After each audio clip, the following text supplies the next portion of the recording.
Les beaux jours arrivent, et avec eux, certaines rencontres plus ou moins désagréables en fonction des personnes.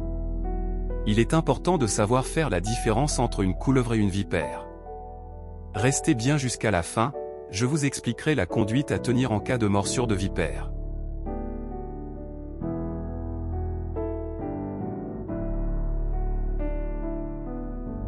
La couleuvre à collier, Natrix natrix, est présente dans toute la France. On la rencontre jusqu'à 2000 mètres d'altitude. Reconnaissable rapidement grâce à son collier jaune ou blanc, parfois orange. Sa couleur est grise, marron ou verdâtre. La pupille est ronde, comme pour toutes les couleuvres françaises. Le ventre est un damier noir, blanc ou gris. Sa taille moyenne est de 85 cm à 1,40 m pour les femelles, alors que les mâles, plus petits, sont de 65 cm à 85 cm. Elle a une dentition à glyphe, ce qui veut dire qu'elle n'a pas de dents venimeuses, elle est donc inoffensive. On la rencontre près des cours d'eau, mais en vieillissant on peut l'apercevoir dans des forêts ou prairies. C'est une espèce semi-aquatique, elle peut rester sous l'eau une quinzaine de minutes. Elle se nourrit de poissons, d'amphibiens, grenouilles, crapauds, tritons, de rongeurs et de lézards. Elle s'accouple au printemps, après l'hibernation et pond de 10 à 30 œufs en fonction de la taille de la femelle. Un second accouplement est possible à l'automne dans le sud de sa répartition.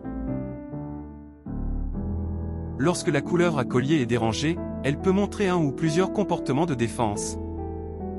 Tout d'abord, elle peut tenter d'intimider l'intrus en s'aplatissant sur le sol pour paraître plus imposante, et en élargissant sa tête, qui adopte ainsi une forme triangulaire comme celle des vipères qui, elles, sont venimeuses. Sinon, elle peut siffler fortement et frapper avec le museau sans ouvrir la gueule. Il est extrêmement rare qu'elle se défende en mordant. Elle peut également simuler la mort en se retournant sur le dos et en restant immobile, montrant ses plaques ventrales, la bouche ouverte et la langue pendante.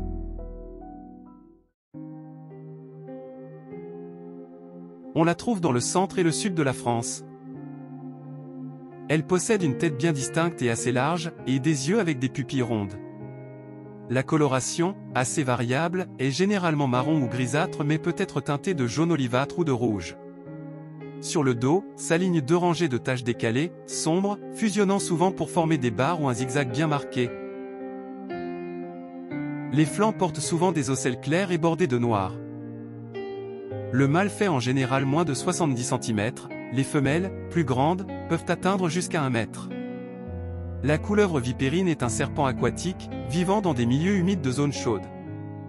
Elle passe toute sa période d'activité, d'avril à octobre, dans des points d'eau, mares, lacs ou cours d'eau n'ayant pas beaucoup de courant. Elle est souvent observée en train de nager et de plonger, ou de se chauffer au soleil au bord de l'eau. C'est une très bonne nageuse qui peut rester sous l'eau plus de 15 minutes.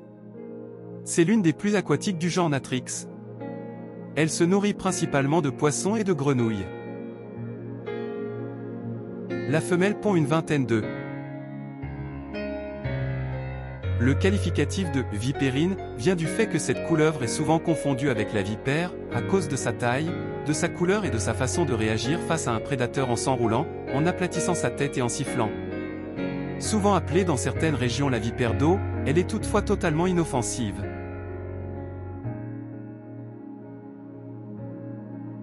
C'est une grande couleuvre élancée avec une très longue queue. Elle mesure entre 100 et 160 cm, exceptionnellement jusqu'à 173 cm. Ces couleurs forment une ornementation en zébrures pointillistes qui suivent un schéma géométrique bien organisé. La face ventrale est jaunâtre ou grisâtre. Les juvéniles ont une coloration bien différente à la naissance, gris pâle ou olivâtre et sont ornés de motifs plus prononcés sur la tête. On ne peut confondre cette espèce avec aucune autre sur son aire de répartition. Elle est présente partout en France sauf dans le nord et le nord-ouest. La couleuvre verte et jaune est tout-terrain. Très agile, elle peut se déplacer dans l'eau, sur terre et grimper dans les arbres. De ce fait on la trouve dans tout type de biotope. Elle se nourrit de rongeurs, lézards, de oisillons et de serpents. Les mâles cherchent des partenaires pour s'accoupler. Lorsqu'ils entrent en compétition pour une femelle, ils peuvent se battre entre eux, en s'enroulant rapidement leur corps en gardant la tête au-dessus du sol, jusqu'à ce que l'un d'eux s'épuise le premier.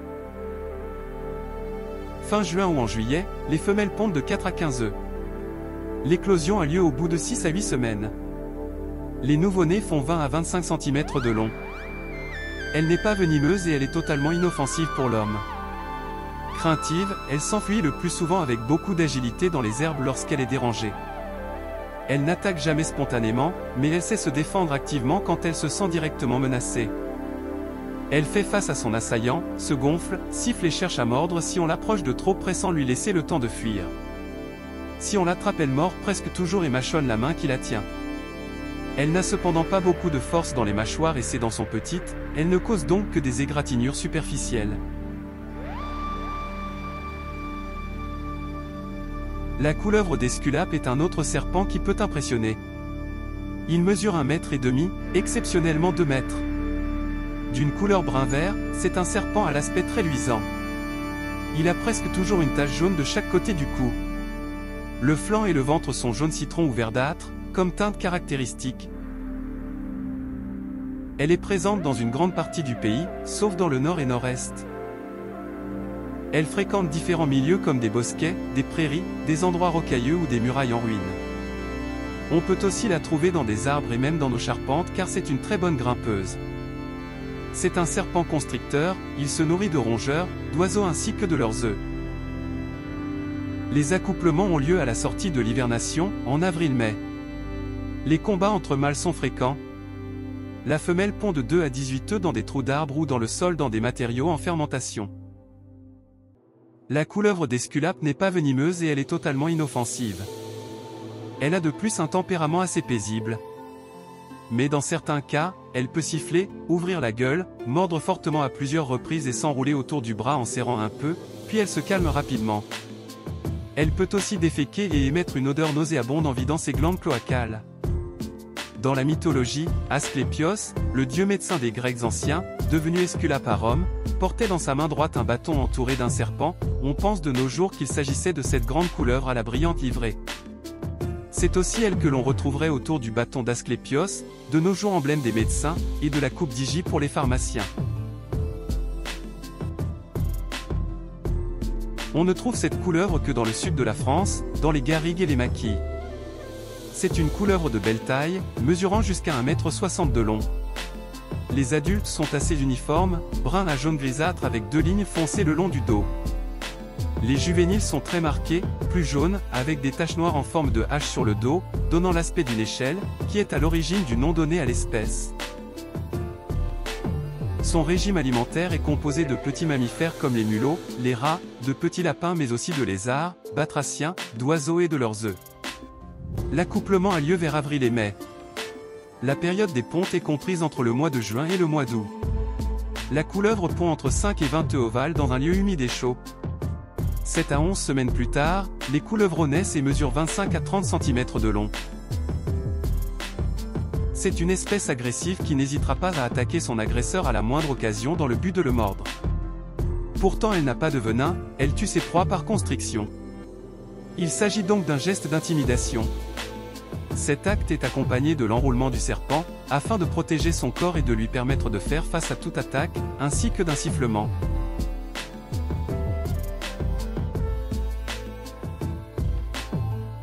Cette petite couleuvre dépasse que rarement 70 cm. Sa tête est arrondie et se distingue à peine du corps. Ses écailles dorsales sont très lisses. Sa coloration varie beaucoup, de gris à jaune-orange. Elle se rencontre sur la quasi-totalité du territoire métropolitain à l'exception de l'extrême nord, du midi et du sud-ouest, mais elle est présente dans les Pyrénées. Elle vit dans les landes, tourbières, haies, lisières, ainsi qu'au bord de certains cours d'eau. Elle se rencontre jusqu'à 1130 mètres d'altitude dans les Vosges, 1150 mètres dans le Jura, au moins 1300 mètres dans le Massif central et jusqu'à environ 2300 mètres dans les Alpes et les Pyrénées. Bien que principalement terrestre, elle peut escalader les végétations basses. Elle ne pourchasse pas ses proies mais compte sur son odorat pour les trouver dans leurs repères. Elle se nourrit principalement de lézards, près de 70% de son alimentation. Elle tue ses proies par constriction. La coronelle lisse est la seule couleuvre française à être vivipare, ce qui veut dire qu'elle ne pond pas d'œufs. L'accouplement, qui a lieu peu après la sortie de l'hivernage, mi-mars en France, peut durer plusieurs heures. La femelle est ensuite en gestation durant 4 à 5 mois et donne naissance à entre 2 et 16 petits, qui naissent dans une membrane qu'ils percent peu de temps après. C'est un serpent relativement placide mais qui n'hésite pas à mordre lorsqu'il est saisi. En défense additionnelle, il peut également déféquer sur celui qui l'attrape en y ajoutant les sécrétions malodorantes de ses glandes cloacales. C'est toutefois un serpent non venimeux et totalement inoffensif.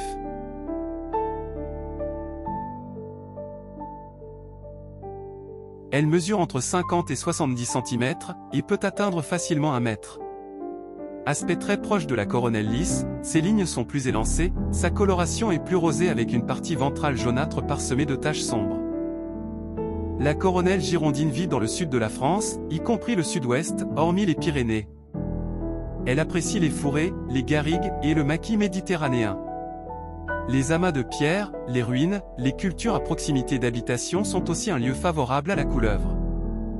La couleuvre girondine se nourrit de lézards, de petits rongeurs. Elle est très difficile à observer, elle préfère sortir la nuit en été, en soirée ou en fin d'après-midi dans les autres saisons. La reproduction a lieu au printemps, à la sortie de l'hibernation. La femelle pond de 1 à 16 œufs. En cas de danger, la coronelle girondine tente de fuir. Sinon, elle s'aplatit et élargit la tête pour ressembler à une vipère. Elle occupe les mêmes milieux secs et chauds que la vipère aspic et peut de surcroît lui ressembler. Elle est cependant non venimeuse et totalement inoffensive. Elle reste calme et ne cherche même pas à mordre lorsqu'elle est manipulée.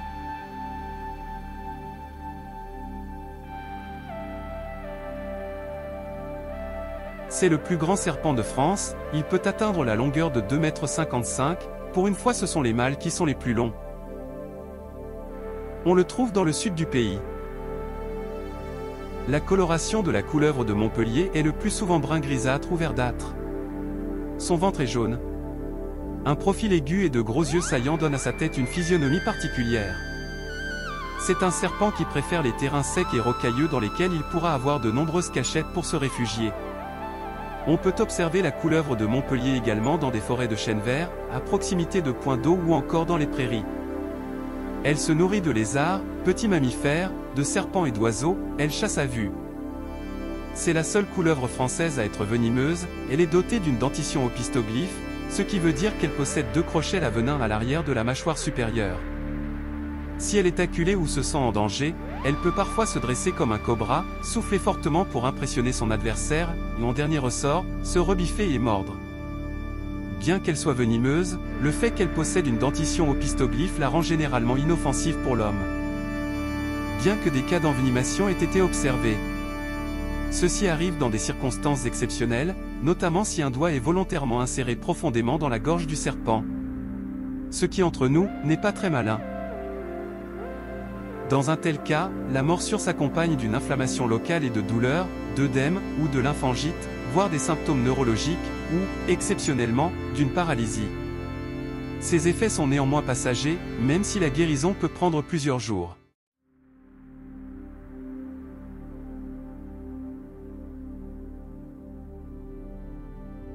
En France, elle est présente dans la majeure partie du pays, au sud d'une ligne joignant la Loire-Atlantique à la Moselle, en passant par le sud de l'Île-de-France.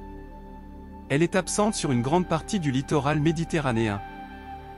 C'est un serpent de taille petite à moyenne, avec un corps assez épais et une queue courte. Adulte, il mesure entre 50 et 70 cm mais peut atteindre 90 cm. Les mâles sont en général plus grands que les femelles mais celles-ci sont plus trapues. La tête est caractéristique des vipères, assez plate et plus ou moins triangulaire. Les yeux ont des pupilles verticales comme chez toutes les vipères d'Europe.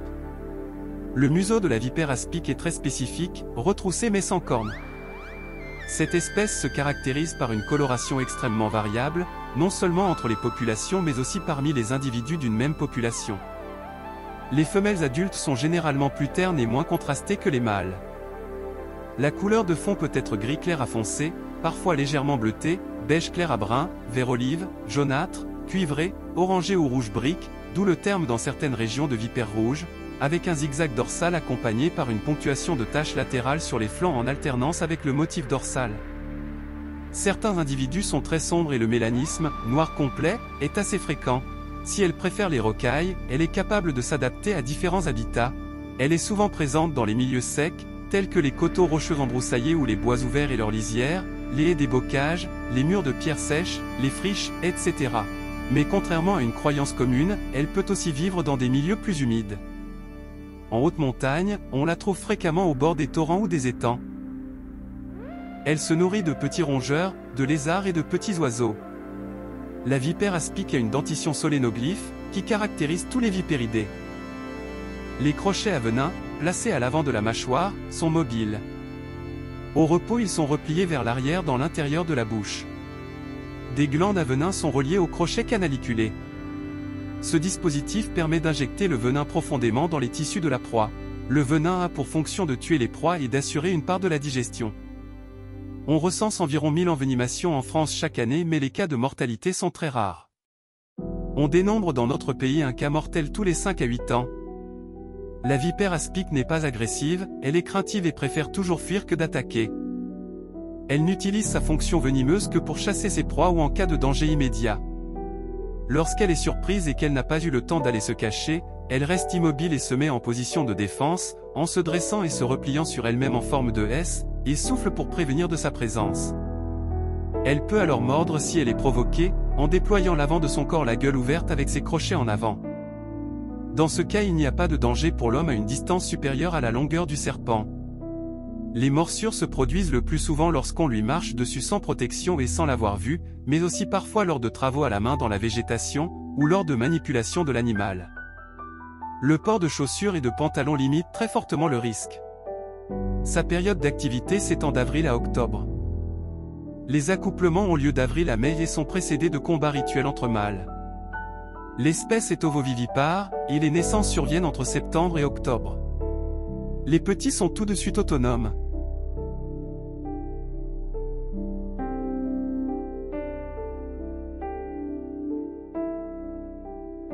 La vipère péliade, dont le corps est relativement large, peut atteindre 60 cm à l'âge adulte mais a en moyenne une longueur de 55 cm, cette taille variant selon la localité. La couleur de fond du dos est généralement brunâtre, ou grisâtre, ponctuée de taches noires ou grises. Sa gorge est blanche, sa partie ventrale noirâtre, enfin le dessous de sa queue est souvent orangé. On la trouve dans le nord de la France, à l'exclusion du nord-est, le massif central et le massif jurassien, où l'espèce est cependant rare. La vipère péliade vit dans des milieux très variés, mais qui présentent un ensemble de caractéristiques communes. Elle affectionne les végétations basses étagées à structuration complexe, qui lui offrent à la fois une bonne productivité en nourriture, et des cachettes où elle peut se retirer rapidement en cas de danger, ce qui est notamment le cas des broussailles, friches, haies, buissons épars comme les bruyères, ronciers et des fourrés buissonnants. La vipère péliade se nourrit principalement de micromammifères comme des campagnols, des mulots, des souris et des musaraignes, ainsi que, dans une moindre mesure, des lézards. Plus occasionnellement, elle peut consommer des orvets ou encore des belettes, des taupes ou des amphibiens, grenouilles rousses. Des oiseaux peuvent également rentrer dans son menu. La période d'activité de la vipère péliade diffère en fonction de l'altitude et du climat, de mars-mai à septembre-novembre. Les accouplements ont lieu de mai à début juin. Ceci étant précédé par des combats rituels entre mâles. L'espèce étant ovovivipare, les 6 à 14 petits naissent début septembre. Comme la vipère aspic, la péliade est venimeuse et a comme tous les vipéridés une dentition solénoglyphe. Les morsures de vipère péliade sont extrêmement rares, sa nature farouche lui permet d'éviter l'homme, et par conséquent les risques pour celui-ci et pour elle-même. L'injection de venin entraîne des lésions locales et des signes généraux. L'importance des symptômes est fonction de la quantité de venin injecté. La majorité des morsures de vipères présentent une évolution clinique peu sévère. Les vipères sont notamment victimes des pesticides, insecticides, qui affectent aussi une partie de leur proie, ainsi que de l'artificialisation, fragmentation et régression de leurs habitats. La crainte qu'elles ont inspirée durant des siècles, par le fait qu'elles soient dangereuses et que le serpent soit associé au diable, est également à l'origine de la mort de nombreuses vipères et de couleuvres.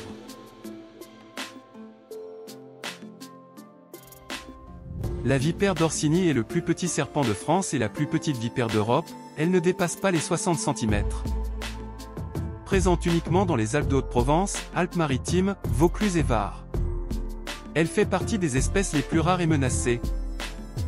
La vipère d'Orsini a une couleur générale grisâtre à marron, voire jaunâtre, beige ou olivâtre. Un motif en zigzag noir orne la face dorsale, ce motif étant généralement continu, mais pouvant être scindé en taches. Les flancs sont également sombres. La couleur de la face ventrale peut aller du blanchâtre au noir, en passant par le grisâtre et le rosé. Elle se nourrit quasi exclusivement de sauterelles et de grillons, régime alimentaire qu'elle peut rarement compléter par des micro-rongeurs. Elle fait partie des très rares serpents au monde, unique pour une vipère, à se nourrir quasi exclusivement d'orthoptères. Comme toutes les vipères, elle est ovovivipare, ce qui veut dire qu'elle ne pond pas d'œufs. Après un accouplement en mai, elle accouche de 3 à 4 vipéraux entre la fin du mois d'août et le début du mois de septembre. Cette vipère n'est pas dangereuse pour l'homme. Les morsures répertoriées à ce jour n'ont jamais nécessité d'hospitalisation. Son venin est 3 à 4 fois moins toxique que celui de la vipère aspic. C'est un serpent dont la longueur varie généralement entre 40 et 50 cm, 65 cm maximum. Les femelles sont plus grandes que les mâles. C'est une espèce avec une forte variabilité dans ses couleurs et motifs. Le dos est la plupart du temps beige, marron ou gris avec des motifs variables. La ligne centrale a généralement des bords ondulés ou même en zigzag, et parfois segmentée de lignes transversales. Il existe des individus de couleur quasi unie, gris voire gris très sombre. Il semble y avoir une plus forte proportion d'individus mélaniques dans les zones montagneuses. Elle est présente que dans l'extrême sud-ouest de la France, à la frontière franco-espagnole. Cette espèce se nourrit principalement de petits mammifères, mais consomme également de petits oiseaux, des lézards et des amphibiens.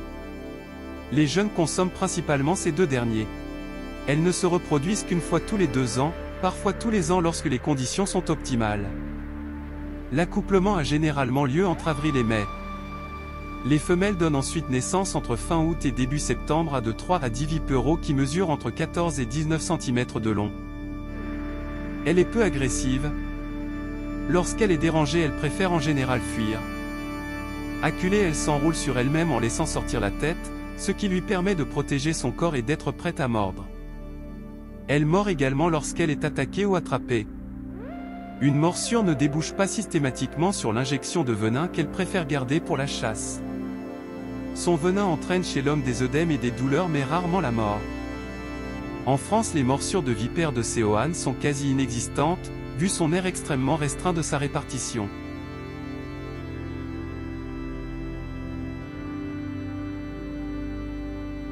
L'une des principales différences entre la couleuvre et la vipère est la forme de leurs pupilles. Les vipères ont des pupilles verticales, les couleuvres ont quant à elles des pupilles parfaitement rondes. Autre signe distinctif physique pour différencier une couleuvre d'une vipère? Les écailles de la tête sont plus grandes chez les couleuvres tandis que chez les vipères, elles sont plus petites. Les couleuvres sont effilées avec une queue assez longue, alors que les vipères sont plus trapues, avec une queue très courte. Vous voyez, c'est relativement simple.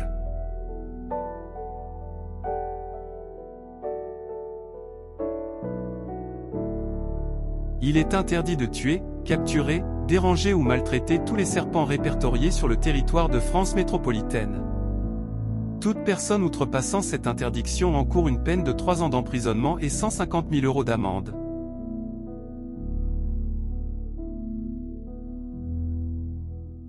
En préambule, il faut prendre quelques précautions de base lorsque l'on est dans la nature. Pour éviter tout risque dans les lieux broussailleux, il est possible d'adopter certaines mesures, marcher dans l'herbe avec des chaussures fermées ou des bottes, frapper le pas pour faire fuir les serpents, ceux-ci sont sourds mais sont en revanche sensibles aux vibrations, ne pas retourner les pierres ou les souches et ne pas fouiller la végétation avec les mains. Si malgré tout un accident arrive, ce qu'il faut retenir, les morsures de vipères sont très rarement mortelles. Ne vous affolez pas. Avant tout, restez calme. Vous avez le temps de faire hospitaliser la victime. Beaucoup de morsures de vipères n'entraînent que des symptômes locaux. Si vous êtes proche de votre véhicule, emmenez la personne aux urgences du centre hospitalier le plus proche. Sinon, appelez le 112 ou le 18, une surveillance en milieu hospitalier est nécessaire dans tous les cas. Si vous pouvez, faites une photo du serpent. En attendant les secours, désinfectez la plaie si possible ou lavez-la avec du savon. Enlevez rapidement les bagues, les bracelets, les chaussures serrantes et tout ce qui peut entraîner une compression si un œdème se développe. Appliquez un bandage sur le membre mordu en partant de la racine vers l'extrémité du membre en veillant à ne pas trop le serrer, le pouls doit rester palpable. Mettez la victime au repos, immobilisez le membre atteint en le surélevant légèrement pour limiter le gonflement. À ne surtout pas faire: sucer la morsure, la cautériser, l'inciser ou poser un garrot aggrave les lésions. L'utilisation d'un aspi-venin, petite pompe d'aspiration, n'est d'aucune utilité. C'est la fin de cette vidéo, qui est plus longue que d'habitude. J'espère que vous l'avez appréciée, n'hésitez pas à commenter, vous abonner et mettre un pouce bleu. Merci et à bientôt.